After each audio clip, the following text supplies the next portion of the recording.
when the worldwide television audience tune in to watch the 2012 Olympic and Paralympic Games, few will realise the important role played by a tranquil corner of rural Britain back in 1850. It was here in Much Wenlock, 155 miles northwest of London, that Dr. William Penny Brooks was inspired to organise the first modern Olympic Games. His aim back then, to promote the moral, physical and intellectual improvement of the people of the parish.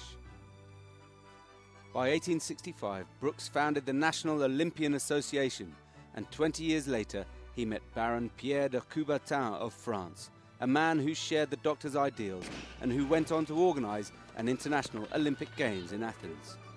Much Wenlock still hosts its annual games today, but sadly Brooks never got to see his vision become reality. He died by the time of the first modern Olympic Games in Greece in 1896. From rural games to the international sporting calendar's main events, the UK is a recognised and respected venue for hosting world-class sports. In 2012, London will become the first city ever to have hosted 3 Olympic Games. But this new chapter in British sporting history won't just be written in the Games venues. Staying true to the ideals of Penny Brooks 162 years ago, the United Kingdom is already well into a new programme to increase public participation in sport at every level. The government's and Mayor of London's aim to get more people playing more sport more often. 13,000 schools from across the country entered the 2012 School Games, with 1,600 competitors battling it out in the finals held at 4 of the Olympic venues. The greatest advice you can give any kid is just go out there and enjoy it. Try everything. Go out there, try every sport. Because I tried football, I tried tennis, I tried rugby, I tried cricket, tried basketball. But then athletics was the one I loved. So go out there, try it, give it the best shot, and then the one you really enjoy doing, take it up.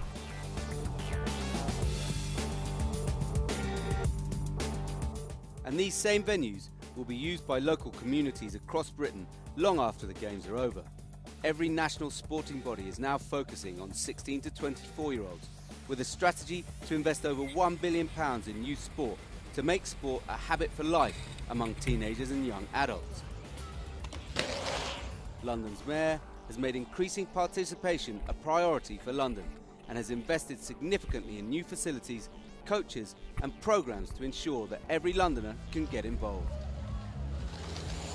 I think if projects like this are to do with the Olympic legacy, if they're coming because of that, then without a doubt this is going to help that happen. It has to.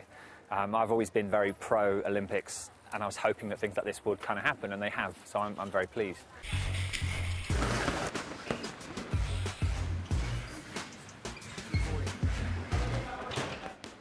Multi-million-pound investment is strengthening community sport right across the UK. The Oxford Boxing Academy was facing closure until Sport England provided them with the funding to invest in their first ever permanent home. 5 nights of the week, the club is now packed to the rafters with kids and adults of all abilities participating in sport as a community. You're going in with your head, or stop, come back a little bit. You're going in with your head all the time, so every time he's punching, you're moving forward with your head. Move with your foot, so as he's going to punch, lean back and then move with your foot. I've always loved boxing, obviously, since I started at a very young age. It's given me a lot of confidence and you know, respect and for others, and discipline, and also it keeps you fit and keeps you young.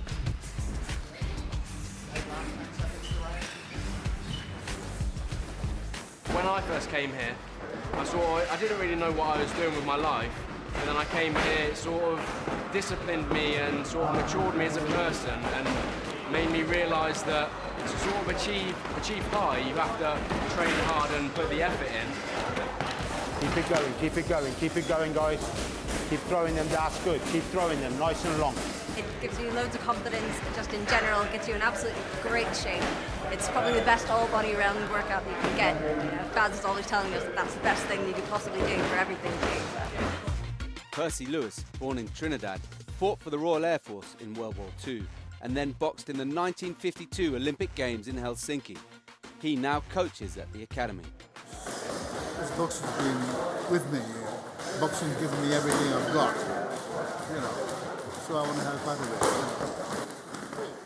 And I can still outrun most of them. Serious. A nation that's played a central role in the development of major world sports throughout history is now ensuring that participation in sport will be a lasting legacy of the 2012 Olympic and Paralympic Games.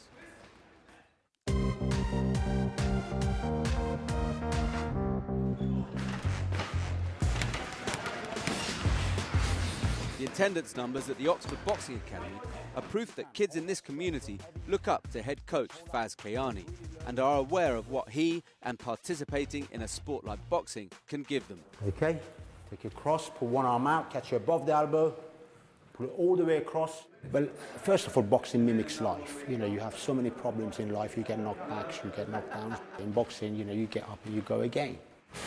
That's better. Get on your toes, keep going. I think it's a win for kids who get to come and have a go at some sport.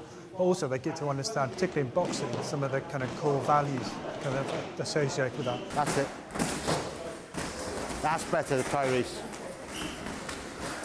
Boxing is one of the hardest sports in the world. It's an all-round body workout. You know, you do strength training, stamina training, hand-eye coordination, agility.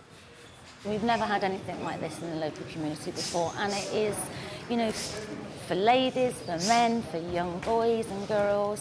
And Faz is so open to anything that will, you know, if you give him an idea, he runs with it, he really wants to support the community as well.